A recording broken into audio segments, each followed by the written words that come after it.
శ్రీగురుభ్యో నమ.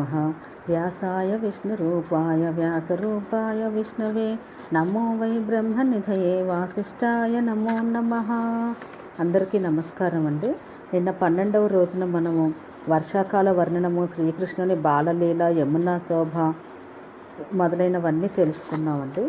ఈరోజు మనకి 13వ రోజు వచ్చి శ్రీకృష్ణునికి గోవిందునిగా అభిషేకము, శ్రీకృష్ణుని రాసలీల, శ్రీకృష్ణుడు అరిష్టాసురుని చంపుట, కృష్ణుని తీసుకొని వచ్చుటకు అక్రూరుని ప్రయాణము, కంసునితో అందకుని మాటలు, ఇవన్నీ తెలుసుకుందామండి. ముందుగా 20వ అధ్యాయము, శ్రీకృష్ణునికి గోవిందునిగా అభిషేకము. దేవేంద్రుడు గోవర్ధన పర్వతాన్ని ఎత్తడం, గోకులాన్ని రక్షించడం చూసి ఆశ్చర్యపడి శ్రీకృష్ణుని చూడాలని కోరిక కలవాడయ్యాడు. మదించిన తెల్లని ఐరావతం అనే ఏనుగునెక్కి భూలోకానికి వచ్చాడు. పరాక్రమశాలి అయిన ఇంద్రుడు గోవర్ధన పర్వత శిలపై కూర్చున్నట్టు ఏ పనినైనా శ్రమ పడకుండా చేయగల శ్రీకృష్ణుని చూచాడు. గొప్ప తేజస్సుతో ప్రకాశిస్తున్న గోపాల వేషం ధరించిన విష్ణువును బాలుడి రూపంలో ఉన్నవాడిని చూసి సంతోషించాడు. వీటితో కూడిన మేఘంలా నల్లనై శ్రీవత్సమనే పుట్టుమచ్చగల శ్రీకృష్ణుని దేవేంద్రుడు తనివి తీరక అన్ని కన్నులతో చూశాడు. మిక్కిలి శోభ కలిగినట్టు రాతి బండపై కూర్చున్నట్టు దేవునిలా ఉన్న శ్రీకృష్ణుని చూసి సిగ్గుపడ్డాడు. గరుత్మంతుడు కనబడకుండా ఉండి తన రెక్కలతో శ్రీకృష్ణుని ముఖానికి నీడను ఇస్తున్నాడు. బలారి వనంలో ఏకాంతంగా కూర్చుని ఉన్నట్టు లోక వృత్తాంతమంతా ఆసక్తి గల శ్రీకృష్ణుని కాలినడకన వచ్చి చూసి సమీపంలో దివ్యమైన గంధం పూసుకున్న శరీరంతో కూడిన వాడై 1000 కన్నులతో చూస్తూ, కృష్ణ కృష్ణ మహాబాహు, నీవు గోవుల మీద ప్రేమతో దేవతలు చేయలేని పని చేశావు. ప్రళయకాలంలో వర్షించే మేఘాలను నేను పంపినా నీవు ఆవులను రక్షించావు. అందుకు నేను మిక్కిలి సంతోషించాను. యోగమహిమ చేత ఇంటి ఆకారంలో ఉన్న పర్వతాన్ని మోసావు. ఈ పనికి ఎవడు ఆశ్చర్యపడడు? ఓ కృష్ణ, నీవు ఉత్సవం ఆపుచేయడం వల్ల కోపించి 7 రోజులు మిక్కిలి వర్షం కురిపించాను. ఆ వర్షాన్ని నీవు ఎదుర్కొన్నావు. ఇది దేవతలకు కూడా సాధ్యం కాని పని. ఓ శ్రీకృష్ణ, నీవు మనుష్య వేషంలో ఉండి విష్ణు తేజస్సును మరుగుపరిచావు. దేవతల పనిని నీవు సాధించినట్లే తలుస్తున్నాను. నీవు అన్ని పనులను సాధిస్తావు. నీవు దేవతలకు నాయకుడవు, అన్ని పనులలో ముందుండేవాడివి. నీవు తప్ప దేవతలకు మరొక దిక్కు లేదు. ఈ జగత్తంతా నీ శరీరంలో ఉంది. బ్రహ్మదేవుడు బుద్ధి చేత, వయస్సు చేత పెద్దవాడైనా నిన్ను అనుసరించలేడు. పర్వతాలలో హిమవత్ పర్వతం గొప్పది, పక్షులలో గరుత్మంతుడు గొప్పవాడు. అట్లే దేవతలందరిలో నీవు గొప్పవాడవు. గోలోకం అన్ని లోకాలకు పైన ఉంది. నీ తపోమయమైన సంచారము దానికి కూడా పైన ఉంది. మేము బ్రహ్మదేవుని అడిగినా నీ ప్రవర్తన తెలియలేదు. అన్ని శుభకర్మలకు భూలోకం పుణ్యక్షేత్రము. ఇంద్రియ నిగ్రహం కలవారికి నీవు దిక్కు. గోసేవ చేసిన వాళ్ళు గోలోకాన్ని పొందుతారు. ఆ గోలోకం అన్నింటికంటే గొప్పది. గోవులకు ఏర్పడిన కష్టాన్ని తొలగించావు. గోవుల మాటను బట్టి నేను ఇక్కడికి వచ్చాను. బ్రహ్మదేవునిపై గౌరవంతో కూడా నేను వచ్చాను. కృష్ణ, నేను దేవతలకు రాజైన ఇంద్రుడను, నీకు అన్నను. నేను మేఘాలతో చాలా కష్టం కలిగించాను. ఆ అపరాధాన్ని క్షమించుము. ఇప్పుడు బ్రహ్మ చెప్పిన మాటలు గోవుల యొక్క మాటలు విను. నిన్ను గూర్చి బ్రహ్మదేవుడు ఆకాశమందున్న గోవులు చెప్పిన మాటలు ఇవి. దివ్యములైన నీ పనుల చేత సంతోషించాము. నీవు గోవులను, గోలోకాన్ని కూడా కాపాడావు. మేము ఎడ్ల చేత, హవిస్సు చేత దేవతలను, వేదం చేత సంపదను తృప్తిపరుస్తాం. అందువల్ల నీవు మాకు గురువు, ప్రాణవాయువు, మహాబలశాలివి. నేటి నుండి నీవు మాకు ఇంద్రుడవగము. ఓ శ్రీకృష్ణ, నేను దివ్యమైన నీటితో నిండిన బంగారు పాత్రను తెచ్చాను. ఇప్పుడు ఇంద్రపదవికి పట్టాభిషిక్తుడవగము. నేను దేవతలకు ఇంద్రుడను, నీవు గోవులకు ఇంద్రుడవయ్యావు. ఈనాటి నుండి నీవు ప్రపంచంలో గోవిందుడనే పేరు పొందుతావు. ఆవులు నిన్ను నాకంటే గొప్ప ఇంద్రునిగా ప్రకటించాయి. ఈ వేళ నుండి నీవు స్వర్గంలో కూడా ఉపేంద్రుడిగా పిలువబడతావు. ఓ శ్రీకృష్ణ, ఇంద్రుడు, ఉపేంద్రుడు అనే మన ఇద్దరికీ నమస్కారం చేసిన వాళ్ళు ఆరోగ్యాన్ని పొందుతారు అని దేవేంద్రుడు దివ్యమైన నీటితో శ్రీకృష్ణునికి అభిషేకం చేశాడు. గోవులు ఆ అభిషేకాన్ని చూసి తమ పొదుగుల నుండి స్రవించే పాలతో స్నానం చేయించాయి. ఆకాశం నుండి మేఘాలు కూడా నీటిధారలతో అభిషేకం చేశాయి. పుష్పవర్షం కురిసింది. దేవదందువులు మోగాయి. మునులు స్తోత్రం చేశారు. గాలులు సుఖంగా వీచాయి. సూర్యచంద్రులు చక్కగా ప్రకాశించారు. ఈతి బాధలు నశించాయి. రాజులు పరస్పరం విరోధం లేనివారయ్యారు. చెట్లు, చిగురుటాకులు, పువ్వులు కలిగి ప్రకాశించాయి. ఏనుగుల మదాన్ని స్రవించాయి. వనంలో మృగాలు సంతోషించాయి. భూలోకం దేవలోకంలా తృప్తి పొందింది. ఆవుల చేత పట్టాభిషిక్తుడై దివ్యమైన పుష్పమాలను, దివ్య వస్త్రమును ధరించిన గోవిందునితో ఇంద్రుడు ఇలా అన్నాడు. ఓ శ్రీకృష్ణ, నేను రావడానికి మరొక కారణం కూడా ఉంది. కంసుడు కేసి అనే వాళ్ళను అరిష్టుడు అనేవాడిని త్వరగా సంహరించుము. నీ మేనత్త యందు నా అంశతో పుట్టినవాడు నా వంటి వాడే. అతన్ని రక్షించు, స్నేహితునిగా గౌరవించు. నీ అనుగ్రహం పొంది నీ నడవడిని అనుసరిస్తూ నీకు వసుడై గొప్ప కీర్తిని పొందుతాడు. భరతవంశంలో శ్రేష్టమైన విలుకాడు నీకు తగినవాడు. నీవు లేకపోతే అతనికి ఉత్సాహం ఉండదు. భారత యుద్ధం మీ ఇద్దరి మీదనే ఆధారపడి ఉంది. మీ ఇద్దరి కలయిక వల్ల రాజులు మరణిస్తారు. నేను ప్రతిజ్ఞ చేసి చెప్పాను. నా పుత్రుడైన అర్జునుడు అస్త్రవిద్యలో పరిపూర్ణుడు. రాజులందరూ అతని చేతిలో మరణిస్తారు. అతనొక్కడే ధర్మంగా యుద్ధం చేసేవాడు. అతనికి దేవతలు కూడా సాటిరారు. అతడు నీకు బంధువు, సహాయుడు. గోవింద, నీవు అతనికి నా కొరకు సహాయంగా ఉండు. నీవు అతన్ని గౌరవంగా చూడు. మహాయుద్ధాల్లో నీవే అతన్ని రక్షించాలి. అతనికి చావు లేదు. ఆ అర్జునుడు నాకు పుత్రుడు, మీ తండ్రికి చెల్లెలి కుమారుడు. అతన్ని యుద్ధమందు ఇంటియందు అన్ని పరిస్థితుల్లోనూ రక్షించుము.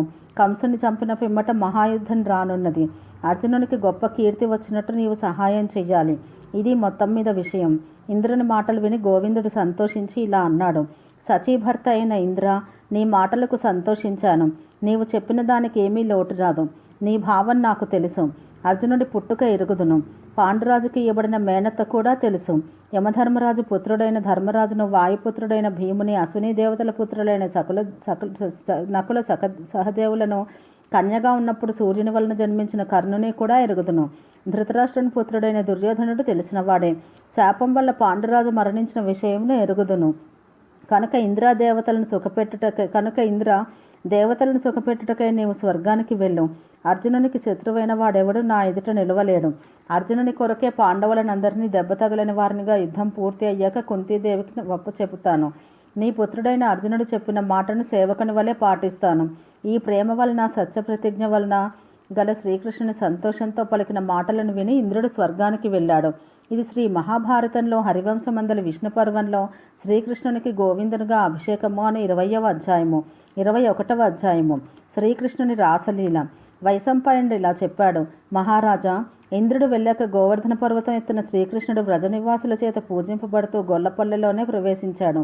అక్కడ ముసలివాళ్ళు, జ్ఞాతులు కూడా ఉండేవారు. శ్రీకృష్ణుని మెచ్చుకొన్నారు. మేము ధన్యులము, నీ నడవడి చేత నీతి చేతను అనుగ్రహించబడ్డాము. ఆవులు వర్షభయం నుండి బయటపడ్డాయి. మేము మహాభయం నుండి బయటపడ్డాము. దీనికి గోవింద, నీ అనుగ్రహమే కారణం. నీవు దేవతలతో సమానమైన పరాక్రమం కలవాడము. ఓ గోవింద, మనుషులకు సఖ్యం కాని నీ పనులను చూస్తున్నాము. కొండనెత్తుట చేత కృష్ణ, నిన్ను దేవునిగా తెలుసుకుంటున్నాము. మహాబలశాలివైన నీవు రుద్రులలో కానీ మరుతులలో కానీ ఎవడవు? వసుదేవుడు నీకెందుకు తండ్రి అయ్యాడు? నీ బలం, బాల్యక్రీడ, ఈ తక్కువ గోపవంశంలో పుట్టుక, దివ్యములైన పనులు మాకు సందేహం కలుగజేస్తున్నాయి. నీవు గోపాలక వేషంతో మాలో ప్రవేశించడం తగినది కాదు. లోకాల్ని పాలించే నీవు గోవులను ఎందుకు రక్షిస్తున్నావు? నీవు దేవుడివా, రాక్షసుడివా, యక్షగంధర్వులలో ఒకడివా? మాకు బంధువై పుట్టావు. ఎవడివైనా నీకు నమస్కారము. ఏదైనా పని మీదనా లేక కావాలనేనా ఇక్కడ నివసిస్తున్నావు? మేమందరము నిన్ను అనుసరించే వాళ్ళం, అందరూ నిన్ను శరణుజొచ్చాము. ఇలా గోపాలకులు మాట్లాడిన మాటలు విని తామర పువ్వు రేకుల వంటి కన్నులు గల శ్రీకృష్ణుడు నవ్వుతూ, వచ్చిన బంధువులందరినీ గూర్చి, మీరు గొప్ప పరాక్రమవంతునిగా నన్ను తలుస్తున్నారు. అలా నన్ను అవమానించవద్దు. మీ జాతి వాణ్ణి, బంధువును. తప్పక మీరు వినదలిచేంత కొంతకాలం వేచి ఉండి తర్వాత నా యథార్థ స్థితిని వినగలరు, చూడగలరు కూడా. నేను మీకు కొనియాడదగిన వాడను, బంధువును. దేవసమానుడనైతే తెలుసుకుని చేసేదేమున్నది? ఇలా అయితే నన్ను మీరు అనుగ్రహించినట్టే. శ్రీకృష్ణుడు ఇలా మాట్లాడిన తర్వాత గోపాలకులు మౌనంతో ఆయా దిక్కులకు వెళ్ళిపోయారు. శ్రీకృష్ణుడు రాత్రి పూర్ణచంద్రుని చూచి రమణీయమైన శరత్కాల రాత్రి క్రీడించదలిచాడు. ఆవు పేడతో నిండిన గొల్లపల్లె వీధుల్లో పరాక్రమవంతుడైన కృష్ణుడు మదించిన ఎద్దుల యుద్ధాలను ఏర్పరిచాడు. గోపాలకులకు కూడా బలిష్ఠులైన వాళ్లకు యుద్ధం మొదలుపెట్టాడు. తాను గోవులను పట్టుకుని ఉన్నాడు. తన వయసును గమనించి యువతులైన గోపకన్యలను రాత్రిపూట పిలిచి వాళ్లతో విహరించి సంతోషించాడు. ఆ గోపికలు రాత్రిపూట సుందరమైన అతని ముఖాన్ని భూమి మీదకు దిగి వచ్చిన చంద్రబింబం వలె చూశారు. పచ్చని వస్త్రాన్ని ధరించి శ్రీకృష్ణుడు మిక్కిలి శోభగలవాడయ్యాడు. చిత్రవర్ణం గల వనమాలతో గోవిందుడు వ్రజానికి శోభ కలుగజేశాడు. గోపికలు దామోదర అని పిలిచారు. గొల్లపల్లెలోని చిత్రమైన అతని చరిత్రను చూసి ఆ యువతులు ఎత్తైన స్తనము గల వక్షస్థలములతో అతని కౌగిలించుకున్నారు. చంచల నేత్రములు గల ముఖాలతో అతని దివ్యసుందర విగ్రహాన్ని చూచారు. ఆ కాంతలు భర్తలచే, సోదరులచే, తల్లుల చేతను అడ్డగింపబడిన రాత్రి యందు కృష్ణుని వెతికారు. పంక్తిగా ఉండి మనోహరమైన కృష్ణుని రమింపజేశారు. కృష్ణుని చరిత్రను గానం చేస్తూ, కృష్ణుని లీలను అనుకరిస్తూ, కృష్ణునిపై చూపు నిలిపి కృష్ణుని వలె నడుస్తూ ఆనందించారు. ఆ యువతులు అతని యొక్క నృత్యాన్ని, గానాన్ని, విలాసాన్ని, చిరునవ్వును, చూపును అనుకరిస్తూ క్రీడించారు. ఈ విధంగా మండలాకారంలో ఉన్న గోపకాంతులకు అలంకారమై శ్రీకృష్ణుడు శరత్కాల రాత్రులందు సుఖమనుభవిస్తూ ఆనందించాడు. ఇది శ్రీ మహాభారతంలో హరివంశమందల విష్ణు పర్వంలో శ్రీకృష్ణుని రాసలీల అను 21వ అధ్యాయము. 22వ అధ్యాయము శ్రీకృష్ణుడు అరిష్టాసురుని చంపుట. వైశంపాయనుడు ఇలా చెప్పాడు. ఒక రోజున సాయంకాలం మందు కృష్ణుడు ఆడుతుండగా గోశాలను భయపెడుతూ మదించిన అరిష్టుడని రాక్షసుడు కనిపించాడు. అతడు మేఘంలాగా రంగు కలిగి పదునైన కొమ్ములతో కూడి సూర్యుని వంటి ఎర్రని కన్నులు కలవాడై కత్తి వలె పదునైన కాళ్ళు చివరి భాగంలో 2వ యముడిలా ఉన్నాడు. నాలుకతో పెదవులను తాకుతూ గర్వంతో తోకను కొట్టి కఠినమైన భుజశిరస్సులు కలవాడు, ఎత్తైన మూపురం కలవాడు, మిక్కిలి ఎత్తైనవాడు, పేడతో మూత్రంతో పోయబడిన శరీరం కలవాడు, గోవులను మిక్కిలి భయపెట్టుచున్నవాడు, పెద్ద నడుము, లావు ముఖం, గట్టి మోకాళ్ళు, పెద్ద పొట్ట, వేలాడుతున్న గంగడోలు కలవాడు, యుద్ధానికి సిద్ధంగా ఉన్న కొమ్ములు కలవాడు, శత్రు వృషభములను చంపువాడు అయిన అరిష్టుడనే రాక్షసుడు వృషభ రూపంలో గోశాలలో పరిగెత్తుతున్నాడు. ఆవులకు గర్భములను పోగొట్టుతూ ఆవలిస్తూ ఆవులను కొమ్ములతో పొడుస్తూ గోశాలలో యుద్ధం లేక తృప్తి చెందనివాడే కొంతసేపటికి శ్రీకృష్ణుని ఎదురుకు వచ్చాడు. అక్కడ ఆవులను బాధిస్తూ గోశాలలను ఎద్దులు లేనిదిగా చేశాడు. శ్రీకృష్ణుని సమీపానికి వెళ్తున్న ఆవులను భయపెట్టాడు. పిడుగులతో కూడిన మేఘంలా గర్జిస్తూ శ్రీకృష్ణునికి ఎదురు వెళ్ళాడు. గోవిందుని చూసి రోషంతో యుద్ధం కోరుతూ గర్జించాడు. అతడు తన మీదకి వస్తున్న కృష్ణుడు కదలలేదు. రాక్షసుడు కృష్ణుని మీదకి ఎగిరిపడ్డాడు. ఆబోతు మరొక ఆబోతులా ఇద్దరు యుద్ధం చేశారు. శ్రీకృష్ణుడు అతని కొమ్ముల మధ్య పాదం పెట్టి అతని కంఠాన్ని నులిమివేశాడు. అతని కొమ్మును పెకిలించి దానితోనే ముఖం మీద కొట్టాడు. బాగా కొట్టబడి ఆ రాక్షసుడు ప్రాణాలు విడిచాడు. గోవిందుడు ఎద్దురూపం ధరించిన రాక్షసుని చంపుట చూచి బాగని శ్రీకృష్ణుని మెచ్చుకున్నారు సర్వప్రాణులు. ఉపేంద్రుడు వృషభాన్ని చంపి మనోహరమైన చంద్రుడు కల సాయంకాలం రాసక్రీడ జరిపాడు. అందరూ పద్మములు వంటి కన్నులు గల కృష్ణుని స్తోత్రం చేశారు. ఇది శ్రీ మహాభారతంలో హరివంశమందల విష్ణు పర్వంలో శ్రీకృష్ణుడు అరిష్టాసురుని చంపుట అనే 22వ అధ్యాయము. 23వ అధ్యాయము కృష్ణుని తీసుకుని వచ్చుటకు అక్రూరుని ప్రయాణము. వైశంపాయనుడు ఇలా చెప్పాడు. శ్రీకృష్ణుడు వ్రజంలో ఉన్నట్లు అతడు వృద్ధి పొందుతున్న అగ్నివల్లే ఉన్నట్టు విని కంసుడు అతని నుండి భయాన్ని శంకిస్తూ కలత చెందాడు. మధురానగర ప్రభువైన కంసుడు పూతన చావడం, కాళీయుడు ఓడిపోవడం, దేనుక ప్రలంబులు చంపబడట, గోవర్ధన పర్వతాన్ని ఎత్తడం, దేవేంద్రుని శాసనం వ్యర్థం కావడం, ఆవులు రక్షింపబడట, అరిష్టుడు మరణించుట, గోపాలకులు సంతోషించుట, చిన్నతనమందే చెట్లను కూల్చడం, ఊహించరాని ఈ పనులను విని తనకు అశుభము సమీపించినట్టు తలిచాడు. చైతన్యం లేనివాడులాగా మరణించిన వాడి వలె కనబడ్డాడు. అప్పుడు తన బంధువులను పిలిచి వసుదేవుని, కంకుడనే వాడిని, సత్యకదారులకులను, భూరిశ్రవుడు మొదలగు వాళ్ళను ఆహ్వానించి కంసుడు ఇలా అన్నాడు. మీరందరూ అన్ని పనులు తెలిసినవారు, వేదాలలో పండితులు, న్యాయపరాయణులు, ధర్మార్థ కామాలను ప్రవర్తింపజేసేవారు. ఇటువంటి మీరందరూ నాకు అనుకూలముగా ఉన్నారు. నాకు రాబోయే ఆపదను మీరెందుకు ఉపేక్షిస్తున్నారు? కృష్ణుడనేవాడు నందగోపుని కొడుకు వ్రజంలో వృద్ధి పొందుతున్నాడు. నేను ఆలోచన లేనివాడను, గూఢచారులు లేనివాడను. నా కారణంగానే నందగోపుని ఇంటిలో అతడు దాచబడ్డాడు. ఉపేక్షింపబడిన వ్యాధి వల్ల ఆ దుర్మార్గుడు వృద్ధి పొందుతున్నాడు. దేవతలు చేయలేని పనులను బట్టి ఏ దేవత యొక్క పుత్రుడు అని ఊహిస్తున్నాను. అతడు నాతో యుద్ధం చేయాలని కోరుతున్నాడంటే నాకు అతడు మృత్యుదేవత. విష్ణువు రాక్షసులను చంపడానికి అనేక రూపాలను ధరించినట్టు ఇతడు గోపాల బాలక వేషంలో ఉన్నాడు. ఇతడు విష్ణువో ఇంద్రుడో నన్ను సంహరించుటకు ఈ రూపంలో ఉన్నాడని భావిస్తున్నాను. ఈ విషయంలో నారదుడు నాకిలా చెప్పాడు. నందుడి పుత్రుడుగా ప్రసిద్ధుడైన వాడు వసుదేవుని కుమారుడు. అతడు నాకు మృత్యుస్వరూపం. బలరాముడు కాక కృష్ణుడు కూడా వసుదేవుని 2వ పుత్రుడు. నీకు సహజంగా బంధువైన వాడే. నీ పాలిట యముడు. వసుదేవుడు నా పక్కన కూర్చుని భోజనం చేస్తూ బంధువులతో కూడా నా మొదలు నరుకుతున్నాడు. వసుదేవుడికి గౌరవింపదగిన బంధువుని నేనా, తన పుత్రుడా? బంధువులలో కలహం ఏర్పడితే రక్షించిన వాడే చంపబడతాడు. నేను నశించడానికి యముని పోషించాను. ఓ వసుదేవ, నీవు శత్రువు, పాపాత్ముడవు, వయసు చేతనే పెద్దవాడవు, కానీ జ్ఞానం చేత కాదు. కంసుడు మరణిస్తే నా కుమారుడు మధురానగరాన్ని పాలిస్తాడని అనుకుంటున్నావా? నీ ఆశ నెరవేరదు. బతకదలిచిన వాడు యుద్ధంలో నా ముందు నిలవబడడు. నిన్ను నమ్మిన నన్ను దుష్టబుద్ధివై చంపదలిచావు కనుక నీవు చూస్తుండగానే నీ పుత్రులకు ప్రతీకారం చేస్తాను. నాకు కృష్ణుడికి గట్టి వైరం ఏర్పడింది.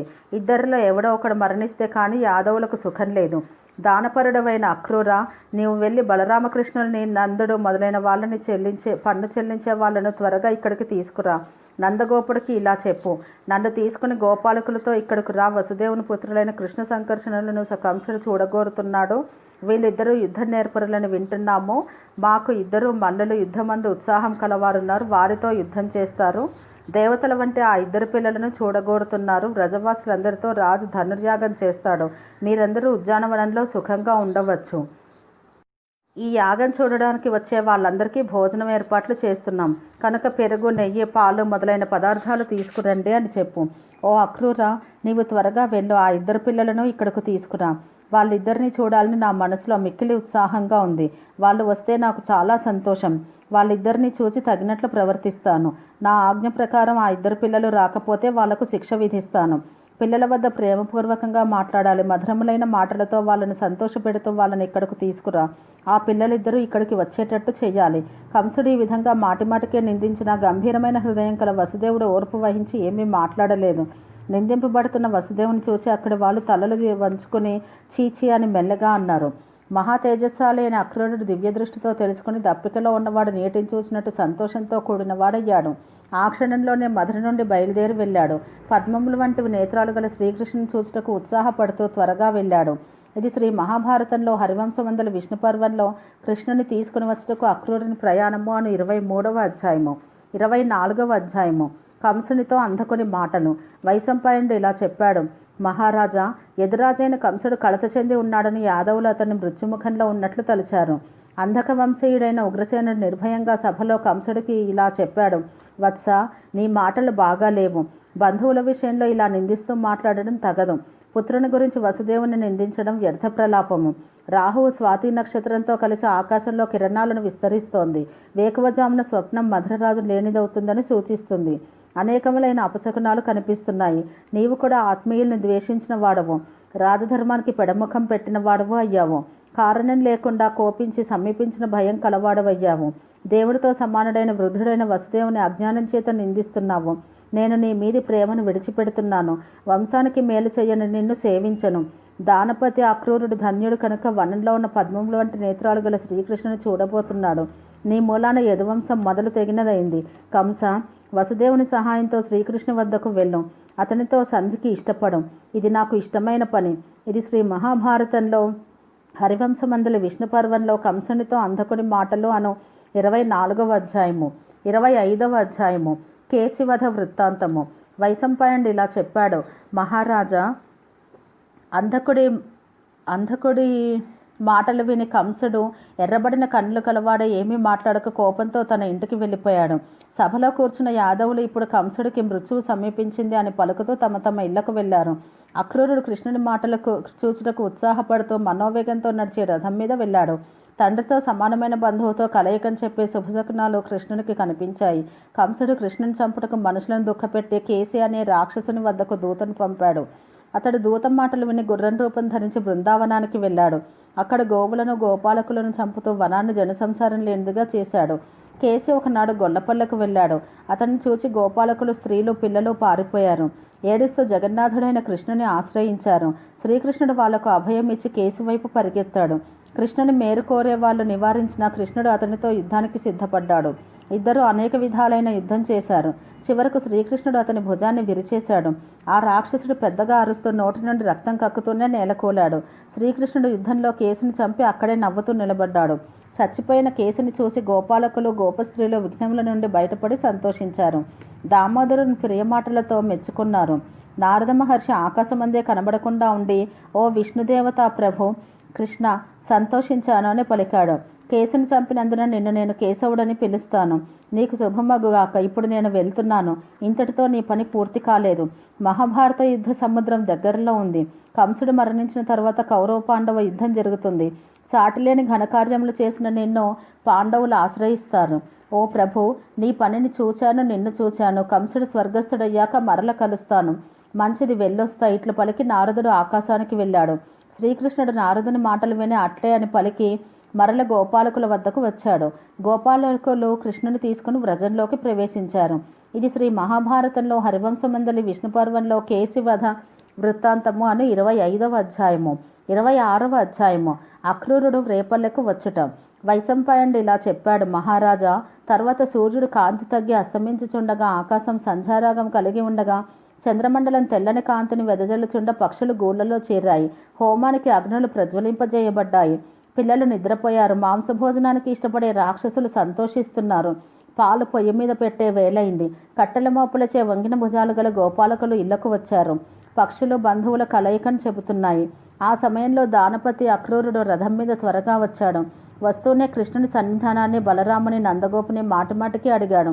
అతడు రథం నుండి దిగి ముఖాముఖి నందగోపుని ఇంటిలోకి ప్రవేశించాడు. సంతోషంతో నిండిన ముఖం, ఆనంద భాష్పాలు కలవాడే ద్వారం దగ్గర పాలు పితుకుతూ దూడల మధ్యలో ఉన్న కృష్ణుని సంతోషంతో నిండిన వాక్కుచే తండ్రి కేశవ రా రా అని పిలిచాడు. శిశువుగా ఉన్నప్పుడు చూచి యవ్వనం రానున్న వాణిని ఇప్పుడు చూచి అక్రూరుడు మెచ్చుకున్నాడు. పద్మాల వంటి కన్నులు గల ఇతడు సింహం, పెద్ద పులి వంటి పరాక్రమం కలవాడు. పర్వత శ్రేష్టం వంటి ఆకారం కలవాడు. శత్రు సంహారం చేయుటకు సమర్థములైన భుజాలతో ప్రకాశిస్తున్నాడు. ఇతడు గోపవేషం ధరించిన విష్ణువు కుండలాలతో, హారాలతో ప్రకాశిస్తున్నాడు.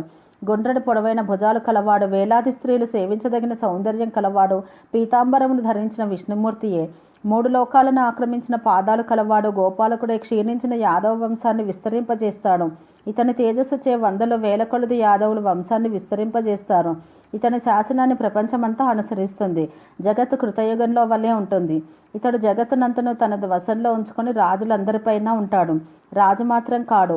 భూమండలాన్ని జయించి ఉగ్రసేనుని రాజుగా చేస్తాడు. బ్రాహ్మణుల చేత ఇతడు పురాతనుడుగా గానం చేయబడుతున్నాడు.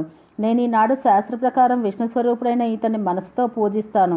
ఇతడు భూలోకంలో పుట్టడం లోకాతీతంగా తలుస్తాను. నేను రాత్రి కృష్ణునితో ఆలోచించి ఇతనితో కలిసి వెళ్తాను. ఈ విధంగా అనేక ఊహలు చేస్తూ కృష్ణునితో పాటు నందగోపుని ఇంటిలో ప్రవేశించాడు. ఇది శ్రీ మహాభారతంలో హరివంశమందలి విష్ణుపర్వంలో అక్రూరుడు రేపల్లెకు వచ్చుట అనే 26వ అధ్యాయము. 27వ అధ్యాయము.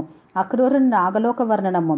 వైశంపాయనుడు ఇలా చెప్పాడు: అక్రూరుడు శ్రీకృష్ణునితో నందునింటిలో ప్రవేశించి గోపాలకులలో పెద్దలను పిలిచి బలరాముడితో కలిసి ఉన్న కృష్ణునితో సంతోషంగా ఇలా అన్నాడు: తండ్రి, రేపు మధురా పట్టణానికి సుఖంగా వెళ్దాం.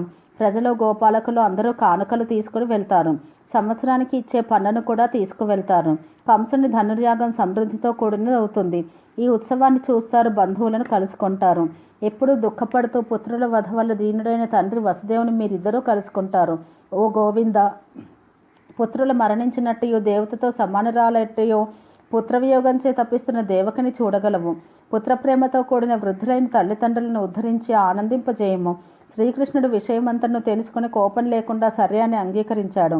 గోపాలకులందరూ అక్రూరుని మాట విని నందుడితో సహా కంసుని శాసనాన్ని బట్టి బయలుదేరారు. వ్రజవాసులైన గోపాలకులు కానుకలు తీసుకుని ప్రయాణమయ్యారు. వారు పన్నును, ఎద్దులను, నేతిని, దున్నపోతులను, పాలను కానుకలుగా తీసుకున్నారు. తెల్లవారుతుండగా కవ్వములు ధ్వని చేయుచుండగా గోపాలకులు బండ్ల మీద కానుకలను సర్ది రథాలపై ముందుకు వెళ్లారు. బలరామకృష్ణులు అక్రూరుడు ఒక రథంపై వెళ్లారు. యమునా నది ఒడ్డుకు వచ్చాక కృష్ణుడితో అక్రూరుడు రథాన్ని చూస్తూ ఉండు. గుర్రాలకు గడ్డి పెట్టి ఒక్క క్షణం నా కోసం చూస్తూ ఉండు. నేను యమునలో దిగి వైష్ణవ మంత్రాలతో సర్పరాజైన అనంతుని స్తోత్రం చేసి పూజిస్తాను. నేను వచ్చే వరకు మీరిద్దరూ ఇక్కడ ఎదురు చూస్తూ ఉండండి అన్నాడు. శ్రీకృష్ణుడు సంతోషిస్తూ ధర్మాత్మ వెళ్ళిరా, నీవు లేకుండా మేము కాలక్షేపం చేయలేం కనుక త్వరగా రా అన్నాడు. అక్రూరుడు నదిలో మునిగాడు. మునిగి నాగలోకం చూశాడు.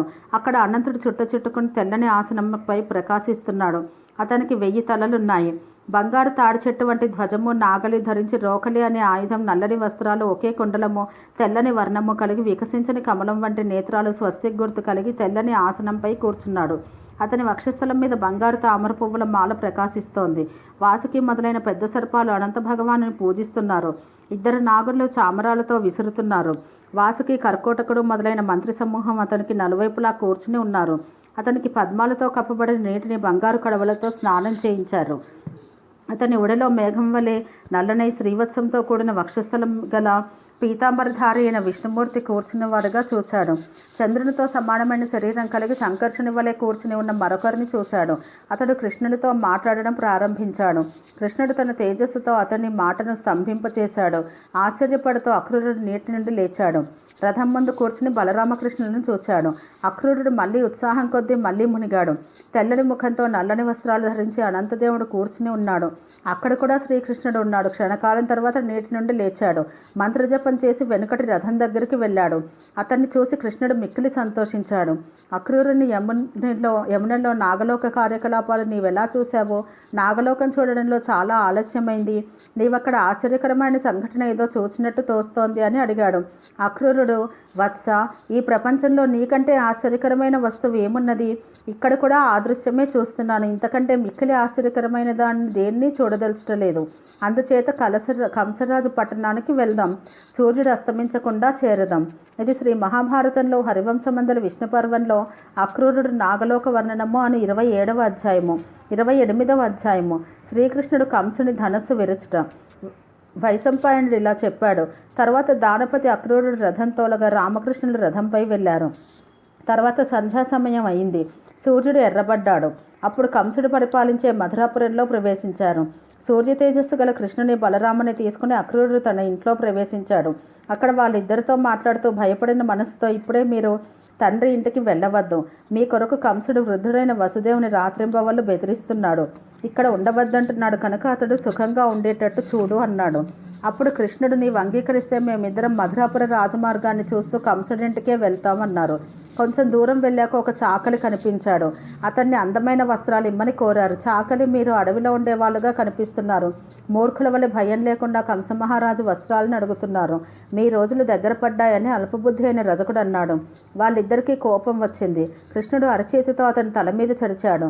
దానితో చాకలివాడు మరణించాడు.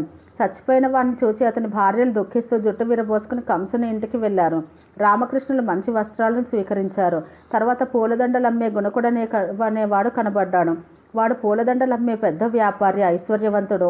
అతన్ని కృష్ణుడు మధురంగా పూలదండలు అడిగాడు. వాళ్ళిద్దరికీ కావలసినన్ని పూలదండలు ఇచ్చాడు. సంతోషంతో, ఇది మీ సొమ్మేనండి అన్నాడు. అందుకు సంతోషించిన కృష్ణుడు గుణకుడికి వరమిచ్చాడు. మహాలక్ష్మి ఎప్పుడూ నిన్ను విడవకుండా ఉంటుంది అని. ఆ వ్యాపారి వరాన్ని పొంది కృష్ణుడికి నమస్కారం చేశాడు. వీళ్ళు యక్షలై ఉంటారనుకున్నాడు పువ్వులమ్మేవాడు. ఇలా అమూల్య వస్త్రాలు, పూలదండలు ధరించి వసుదేవపుత్రుడు రాజమార్గాన వెళ్తూ మైపూత పాత్రను చేత పట్టుకున్న ఒక గోనిదాన్ని చూశారు. అందమైన కన్నులు కలదానా, ఈ మంచి గంధాన్ని ఎవరికి తీసుకువెళ్తున్నావు అని కృష్ణుడు ఆమెను అడిగాడు. ఆమె చిరునవ్వుతో అతనికి ఎదురుగా నిలిచి, నేను రాజుగారి స్నానగృహానికి వెళ్తున్నాను. ఈ మంచి గంధాన్ని తీసుకో, నీకు శుభమగుగాక. నాకు నువ్వు మిక్కిలి ప్రియుడవు. నీవు ఎక్కడి నుంచి వస్తున్నావు? నేను మహారాజుకు గంధం తయారు చేసి ఇచ్చేదాన్ని అని నవ్వుతూ నిల్చున్న కుబ్జను, మా శరీరాలకు సరిపడా గంధమును ఇమ్ము. మేము మరొక దేశం నుండి వచ్చాము. మేము ద్వంద్వయుద్ధం చేసే మల్లులము. ఈ రాష్ట్రంలో జరుగుతున్న ధనుర్యాగ మహోత్సవాన్ని చూడడానికి వచ్చాము అని కృష్ణుడు చెప్పాడు. అప్పుడు కుబ్జ కృష్ణునితో, నీవు నాకు చూడడానికి చాలా బాగున్నావు, ప్రియమైన వాడవు.